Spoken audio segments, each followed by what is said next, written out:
She caught him staring and smirked. Careful, in this city, looking too long can cost you everything. That was the night a widowed father and a CEO who never showed weakness stepped into a snowstorm that would expose secrets, power games, and a past neither of them was ready to face. Before we begin, tell us in the comments, have you ever had to choose between protecting your career and protecting your heart? And where are you watching from? Don't forget to like and subscribe for more real emotional stories. Let's begin. The snow started before sunset, thick and relentless, swallowing Boston street by street. By 9 o'clock, most of Caldwell Innovations had gone dark. Elevators rested. Hallways emptied. The city outside blurred into white silence. But on the executive floor, 2 lights were still on. Liam Bennett hadn't meant to stay that late. He rarely did. His 8-year-old daughter, Ella, hated when bedtime happened without him. But a product launch was coming, and numbers didn't care about snowstorms or single fathers trying to hold life together. When he stepped out of the analytics wing with his coat over his arm, he noticed something strange. Victoria Caldwell's office was still lit. That alone wasn't unusual. The CEO practically lived there. What was unusual was the stillness. No pacing. No calls. No sharp silhouette moving behind the frosted glass. Just light. Liam hesitated. He had learned long ago that powerful people preferred privacy, especially when tired. But as he passed the glass wall, he saw her. Victoria was sitting on the floor. Not in her chair. Not behind her polished desk. On the floor beside the window, heels kicked aside, back resting against the glass that overlooked the snow-covered river. Her posture wasn't composed. It wasn't controlled. It was collapsed. For a moment, Liam thought she might be hurt. He knocked lightly. No answer. He opened the door a few inches. "Ms. Caldwell?" She didn't turn. "Don't," she said quietly. He almost retreated. But something in her voice, thin, strained, kept him there. "You should go home," she added, still staring at the city. Everyone else did. Liam stepped inside anyway. "Boston's buried. Roads are a mess. I figured I'd wait it out." She let out a dry breath that might have been a laugh. "You're the only one in this building who doesn't lie to me." That made him pause. Victoria Caldwell was known for precision. For control. For never letting anyone see a fracture in the armor. Yet tonight, her mascara had smudged slightly beneath one eye. Not dramatically. Just enough to prove she was human. "Board pressure?" Liam asked carefully. She shook her head. "Family," she said. That word seemed heavier than the storm outside. "My mother called," Victoria continued.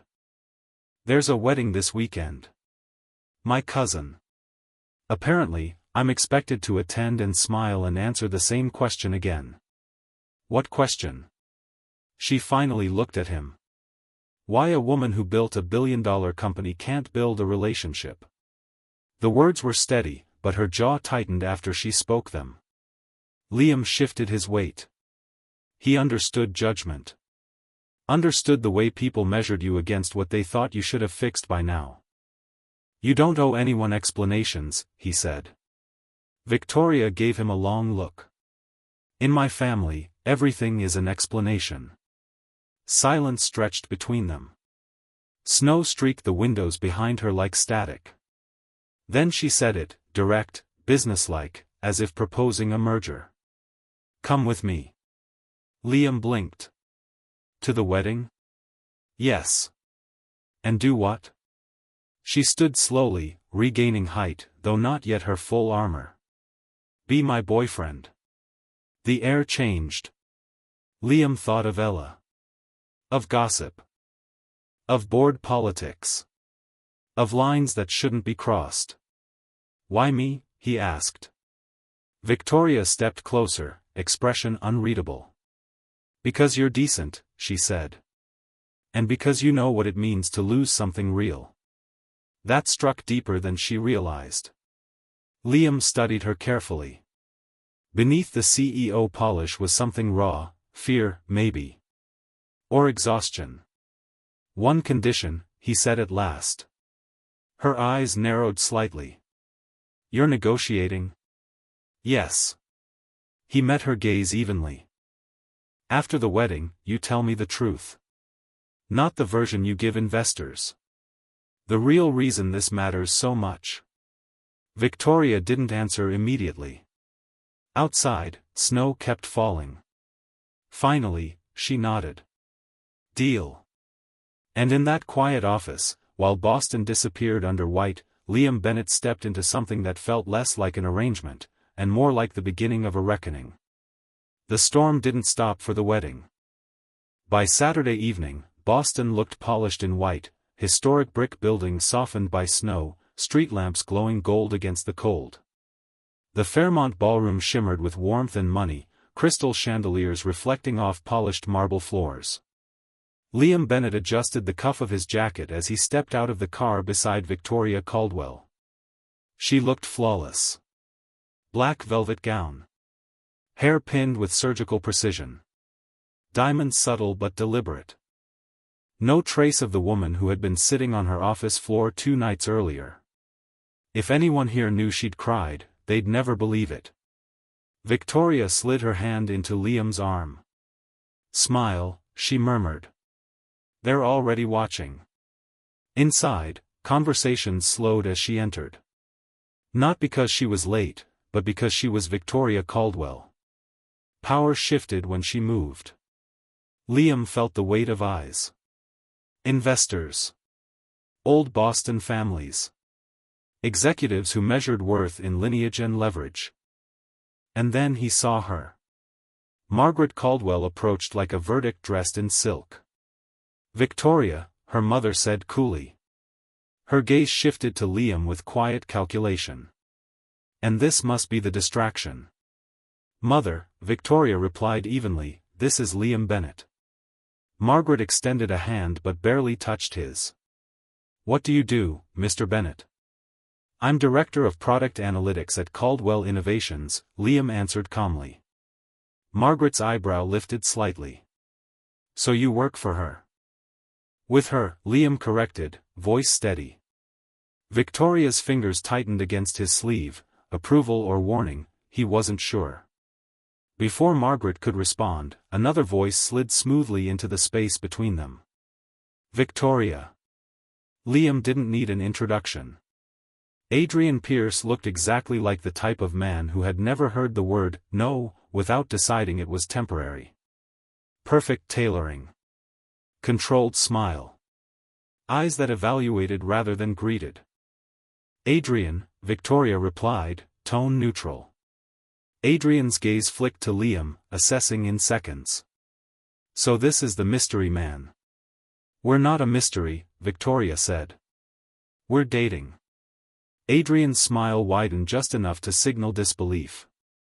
Of course you are. He extended his hand to Liam. The grip was firm, testing. I've heard good things, Adrian said lightly. You're very loyal. Something in the way he said it made Liam's stomach tighten. And you're very informed, Liam replied. Adrian chuckled. Boston is a small city. Music swelled as the ceremony transitioned to dinner. Victoria moved gracefully through conversations, introducing Liam to distant relatives and board members. But Liam noticed a pattern. Every time Victoria laughed, Adrian was nearby. Every time someone glanced curiously at Liam, Adrian had just finished whispering to them. At one point, Liam stepped away to grab water and found 2 board members speaking in low voices. Conflict of interest, one muttered. Reputation risk, the other replied. When they noticed him, they fell silent. Liam returned to Victoria's side. He's planting something, he said quietly. I know, she replied without looking at him. How far will he go? Victoria's expression remained calm, too calm. As far as necessary, she said. Adrian doesn't lose publicly. Across the room, Adrian lifted a glass in their direction. Not a toast. A signal. Liam understood then. This wasn't just about a family wedding. This was positioning. Influence. Narrative control. And whatever Adrian was building tonight, it wasn't harmless. As the snow pressed harder against the tall ballroom windows, Liam felt the shift from performance to confrontation. The war hadn't started in the boardroom. It had started here, under chandeliers, between polite smiles, in a room full of witnesses who didn't yet know they were watching something dangerous unfold. The reception grew louder as the night deepened, laughter, glasses clinking, a string quartet trying to compete with ambition. Victoria endured it with practiced elegance. Liam noticed the shift before anyone else did. Her smile stayed in place too long. Her answers shortened. Her eyes tracked Adrian more often than the conversation required. When Adrian stepped onto the small stage to offer a toast, uninvited but welcomed, the room leaned in. To family, Adrian began smoothly, raising his glass. To legacy. And to building something that lasts. His gaze found Victoria deliberately. Some of us understand that success requires sacrifice. Priorities must be chosen wisely. A subtle pause. Not everyone is built for balance. Polite laughter rippled. Nothing overt. Nothing that could be quoted as an attack. But the message landed. Victoria's spine straightened, but her fingers trembled against Liam's arm. "Excuse me," she said quietly. She walked toward the terrace doors before anyone could stop her. Cold air rushed in as she stepped outside. Snow spiraled under soft yellow lights, the city skyline blurred behind a white curtain. The music dulled once the door closed. Liam followed. Victoria gripped the stone railing, breathing hard. The mask had slipped again, not shattered, but cracked. "He always does that," she said. "He never attacks directly. He builds doubt. Lets other people finish the thought." "About you choosing work over people?" Liam asked. She didn't answer immediately. "My father collapsed in our kitchen," she said suddenly. The change in topic was abrupt, but not random. "I was 12. He'd been working non-stop for a merger. Stress. No sleep. My mother told me afterward that emotions were a liability. That if he'd been stronger, he would have lasted." Liam's chest tightened. "She decided weakness killed him," Victoria continued. "So she raised me to eliminate weakness." The wind pushed snow across the terrace floor. It gathered at their feet like quiet witnesses. "I learned how to outthink, outwork, outlast," she said. "But I never learned how to stay." Liam studied her profile, powerful and exhausted at once. "And Adrian?" he asked carefully. Victoria's jaw flexed. Adrian admired ambition. As long as it fit beside his own. "When I refused to merge Caldwell Innovations with his firm, when I blocked the redevelopment contract he wanted," she exhaled slowly. "He called me emotional. Irrational. Said I was letting sentiment cloud business. The neighborhood project," Liam said. "The one that would have displaced hundreds of families." "Yes." Liam felt something shift in his chest, respect layered over anger. "So this wedding isn't about proving you can date," he said quietly. "It's about proving you're stable." Victoria finally looked at him. "He's been speaking to board members," she admitted. "Suggesting I'm distracted. That I make personal decisions impulsively. Like bringing me here." "Exactly." The implication settled between them. Liam stepped closer, lowering his voice. "Then why risk it?" For a moment, the wind was the only sound. "Because I'm tired," Victoria said softly.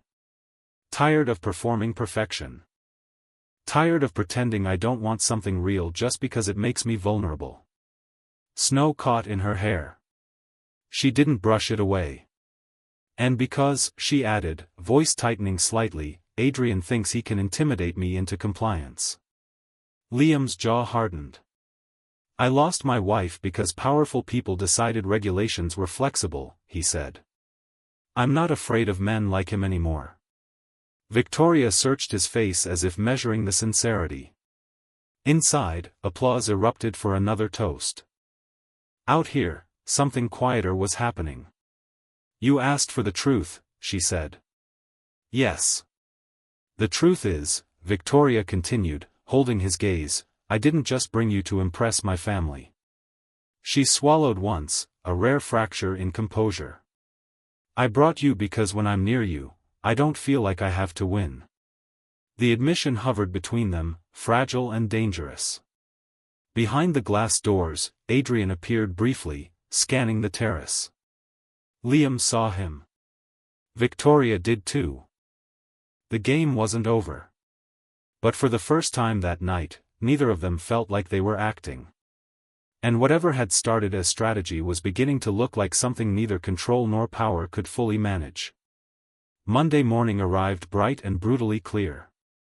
Boston glittered under fresh snow, as if the storm had polished the city clean. But inside Caldwell Innovations, the air felt charged, brittle, watchful. Liam Bennett noticed it the moment he stepped off the elevator.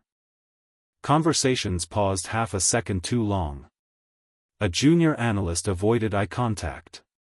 Two senior managers stood near the glass wall of the conference room whispering, phones angled slightly downward as if hiding something. By the time Liam reached his desk, his inbox had already filled with meeting invites he hadn't requested. Mandatory, HR review, 10:30 a.m. Board committee briefing, attendance requested. And on his keyboard sat a plain white envelope. No name. No logo. He opened it slowly.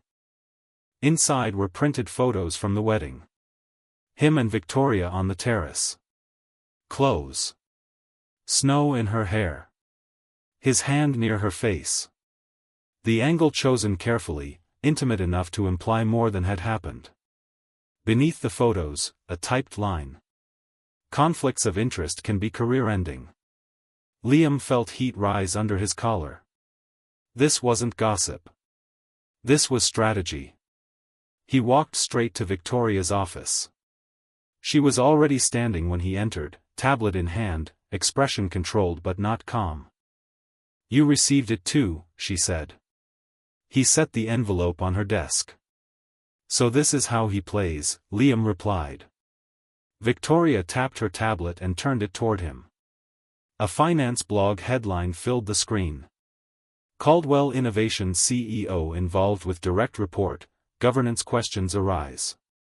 The article cited anonymous sources close to Pierce Capital. Adrian wasn't just planting doubt at a wedding anymore. He was escalating publicly. He's positioning this as instability, Victoria said evenly. Suggesting the board review my leadership. And mine, Liam added. Victoria's jaw tightened. I underestimated how quickly he'd move. Liam studied her carefully. You said he'd been pressuring the board before. She hesitated, the first crack in her composure since morning. There's more, she admitted. She pulled up another document, an archived internal file from a decade-old infrastructure partnership. Pierce Development. A list of settlements. One line stopped Liam's breath. A winter highway reconstruction project. Safety complaints flagged. Budget reallocation approved. A fatal accident report attached. His wife's name. The room seemed to tilt. You knew? Liam asked, voice barely steady. I found it during a compliance audit last year, Victoria said.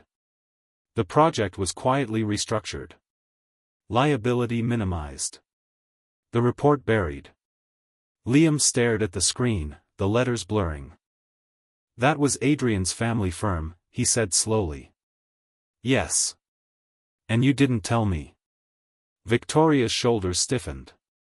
I didn't have proof of direct misconduct. Only negligence. If I accused them without airtight documentation, they would have crushed us legally. So you waited, Liam said. I gathered evidence, she corrected. And blocked his redevelopment proposal as leverage. Silence filled the office. Outside, employees moved like shadows beyond the glass walls. He's attacking you now because you threatened his influence, Liam said. And because, Victoria added quietly, if this investigation surfaces publicly, Pierce Capital's valuation suffers. Liam closed his eyes briefly, steadying himself. This isn't just about a relationship rumor, he said. It's retaliation. Yes. The word hung heavy. For a moment, anger surged, at Adrian, at buried reports, at a system that had allowed quiet settlements to replace accountability. But when Liam looked at Victoria, he saw something different than control. He saw fear, not for her reputation. For him. For Ella, she said softly, as if reading his thoughts. If this turns aggressive, he'll look for pressure points. Liam's spine straightened. Then we stop playing defense. Victoria's eyes narrowed slightly. Explain. We disclose everything, Liam said. The relationship, the photos, the old project files. We go to the board first. Frame it as transparency, not scandal. They could remove me, she replied. They might, he said calmly. But if you hide it and he leaks more, you look guilty. Victoria studied him, not as an employee, not as a strategic piece. As a partner. I built this company on precision, she said. Not exposure. And I built my life back on truth, Liam answered. Snowlight reflected across the glass walls. The city looked quiet, but something decisive had shifted inside this office. Victoria straightened. Schedule the board, she said finally. Full disclosure. No spin. Liam nodded. For the first time since the wedding, they weren't reacting. They were choosing.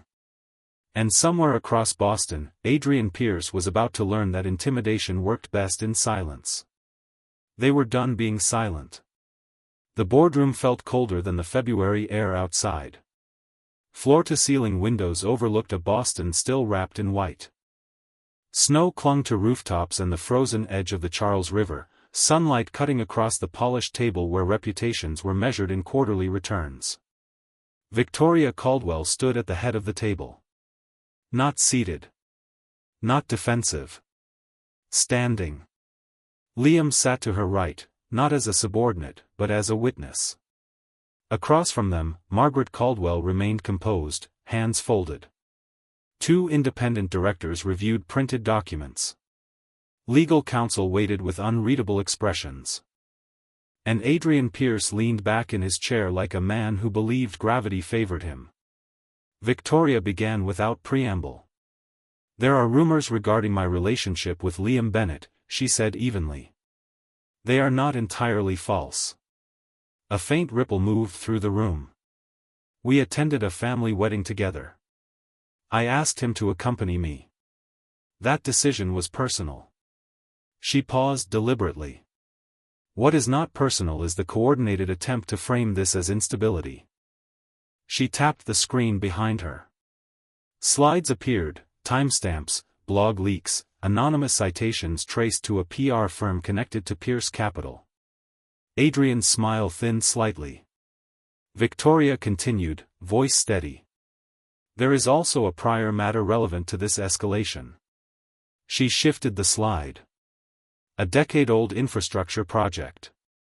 Safety reports. Settlements. Internal memos. Liam felt his pulse in his throat as his wife's name appeared in black text under the header, Fatal Incident, Resolved. The room changed. Margaret's posture stiffened. Victoria didn't look at Adrian as she spoke. This file was archived under Pierce Development during a partnership review. It indicates cost-cutting measures that reduced barrier installation on a winter reconstruction site. Adrian's voice entered smoothly. Correlation is not causation. No, Victoria agreed. But suppression of safety documentation is. Silence followed, not dramatic, but heavy. The kind that meant people were recalculating. Liam spoke then. He hadn't prepared remarks. He didn't need to. My wife died on that road, he said quietly. I'm not here for revenge. I'm here because intimidation won't decide what's true. No raised voice. No anger. Just fact. The board chair cleared his throat. An independent investigation will be commissioned immediately. Adrian's jaw tightened. You're entertaining speculation. We're protecting fiduciary integrity, the chair replied. Margaret finally spoke. Victoria, she said, tone unreadable, why did you not disclose this sooner? Victoria didn't flinch. Because I believed I could manage it quietly, she answered. That was a mistake. The admission landed harder than any defense could have. Power in that room had always respected control. Today, it respected transparency. The meeting adjourned with legal motions and formal language. Adrian left first, no longer smiling. Outside, snow began falling again, softer this time. Hours later, Liam stood with Victoria by the riverfront. The wind was calmer now. Streetlights reflected gold across slow-moving water. You could lose your position, Liam said quietly. I could, she replied. And? Victoria looked at the city she had helped reshape. For the first time, she said, I don't feel like I'm defending something hollow. She turned toward him. I built armor because I thought love made you weak, she continued. But control didn't save me from fear. It just isolated me from it. Liam thought of Ella, of teaching her that strength wasn't silence. We don't have guarantees, he said. I know. They didn't kiss for the cameras. There were none. They simply stood closer. Snow gathered on Victoria's dark coat. She didn't brush it away. Will this make things harder? She asked. Yes, Liam answered honestly. She nodded. Then let's choose it anyway. The next morning, sunlight filtered through Victoria's penthouse windows. The space no longer felt sterile, just quiet. 2 mugs of coffee warmed their hands. Ella's laughter echoed faintly from a video call on Liam's phone. No promises of perfection. No rehearsed declarations. Just 2 people who had decided that ambition and love didn't have to cancel each other out. Outside, Boston continued moving. Inside, something real had begun. Not flawless. Not guaranteed. But chosen. Thanks for watching, like and subscribe for more stories that stay with you.